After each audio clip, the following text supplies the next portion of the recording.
bola. Nie, podľa mňa to nie.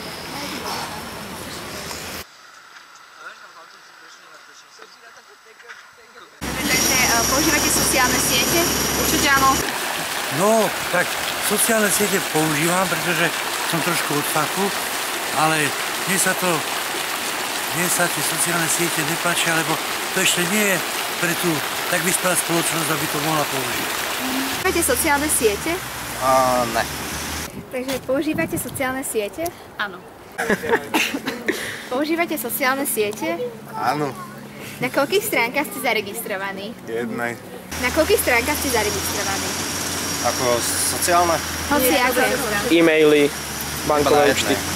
A na koľkých sociálnych sieťach ste zaregistrovaní a na koľkých stránkach? Približne. Asi, čo sa týka registrácie... Na rôznych stránkach, nielen na sociálnych sieťach. Rátajme nejakých 20. Na koľkých stránkach ste zaregistrovaní? No veľa. To je tak približne... No, tak 50.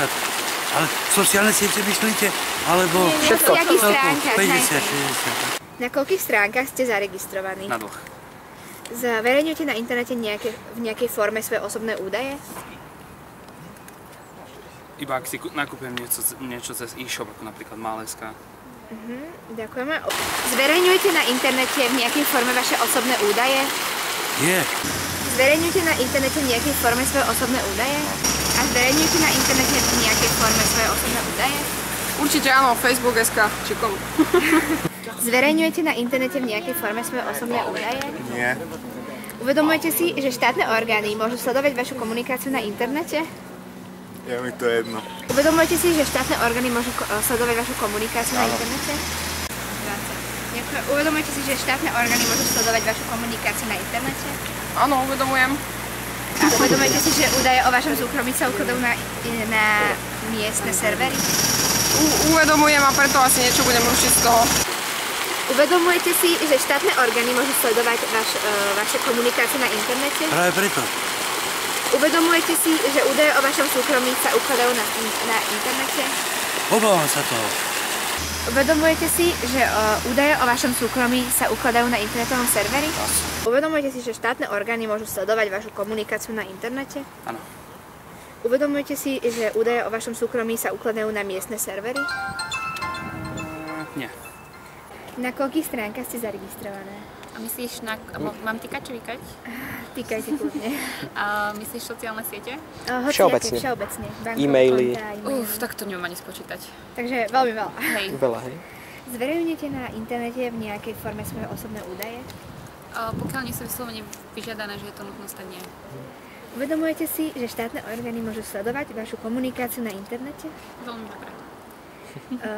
Uvedomujete si, že údaje o vašom súkromí sa ukladajú na internetové siete? Hej, uvedomujem si to a dokonca si uvedomujem aj to, že niekedy sú nezmazateľné, takže je to dosť na nič. Čím sme teda dostali odpoveď na poslednú otázku? A čo si myslíte o výroku raz na internete, navždy na internete? Nezbavíme sa toho, takže myslím si, že je celkom pravdivý. A je to trošku smutné, pretože človek si absolútne nedokáže kontrolovať svoje vlastné súkromie, aj keby chcel. Pretože aj keď chce fungovať v normálnom živote, tak proste tie internetové služby využívať musí. To znamená, aj keby sme ako chceli, tak proste sa toho už nezbavíme. A myslím si, že Google bude za chvíľku kráľom vesmíru, to znamená, bude vedieť o tom, kde sa kto pohne a čo spraví. A čo si myslíte o výroku raz na internete, navždy na internete? Hej, určite to platí. Ťažko sa to vylogovať. Ďakujeme to všetko. Ďakujem. Čo si myslíte o výroku raz na internete, navždy na internete? No, že čo na internete uverejníme, to tam aj ostane. Hociaký údaj alebo zmazanie tých detailov alebo údajov nepomôže, všetko tam ostane. Takže. Čo si myslíte o výroku raz na internete, navždy na internete?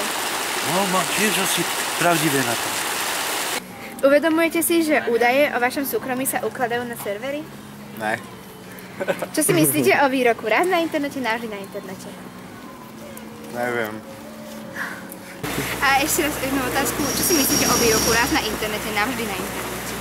Je to určite pravda, niekde sa to saveuje a určite to vedia u nás, takže... Dobre, Ďakujeme. To by ste si mohli na našej stránke pozrieť, čo všetko sa nám podarilo za tento týždeň vytvoriť. V rámci tohto týždňa totiž sme sa zaberali na rôzne vekové kategórie a budú tam aj známi z divadiel, prípadne internetová účastňa. Super. Ďakujem.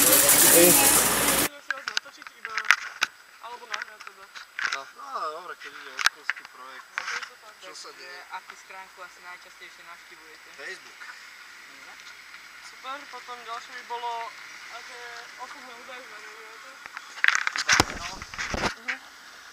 No chlapci, poďte bokom. Iba meno a keď tak dátum narodenia. OK, super. Nič viac. Čo ešte? Čo si myslíte o výroku, že raz na internete, navždy na internete? No, v poslednej dobe veľa mladých ľudí, ale mladých, ale tak vieš, viacero ľudí teda na tom funguje, že trávim na tom internete veľmi veľa času. Ja sám v práci tiež, keď mám voľno, tak som tam na tom a tak je to požerač času aj docela iných vecí. No. A či ste už niekedy nakupovali cez internet? A nejaké zlé skúsenosti alebo dobré? Jedna zlá bola, tam som kupoval parfém pre matku a tam bola zlá skúsenosť, ale ináč ostatné boli dobré. OK, super, ďakujeme. Všetko? Ďakujeme. Dobre, a teda keď nakupujete aj cez internet, tak máte nejaké zlé skúsenosti alebo niečo také? Či zatiaľ všetko pozitívne? Či viete, čo je to počítačový vírus? Áno. A stretli ste sa s tým? Áno. A jak ste to riešili? No, tak máme tie antivírusové programy. Potom, či ste už niekedy nakupovali cez internet? A Čo si myslíte o výroku raz na internete, navždy na internete? Na tom zmysle. Ide o to, že keď sa niečo pridá na internet, napríklad fotka na Facebook, tak to už sa z toho internetu nezmaže. No ja nechodím na žiadnu sociálnu sieť, takže... potom, že či už ste niekedy nakupovali? Je tam, čo by sme sa mali spýtať. Čo? Poďme začnúť to prvý. To bolo test reflexov. Že to vlastne taká fakt bola otázka, lebo čo mi tam začne rozprávať o tom. Ahoj. To si uvidíme, poďme ďalej. Dobre, ale ja potrebujem ešte tie otázky. Tu dvojku máš to, že všetky ostatné boli. Používate sociálne siete? To bola trojka. Ríšo Fero. Dvojka, trojka a šestka. To som ja. Trojka, trojka Ak nie. ja ma tam vidieť, pre Boha živého. Pani je zema.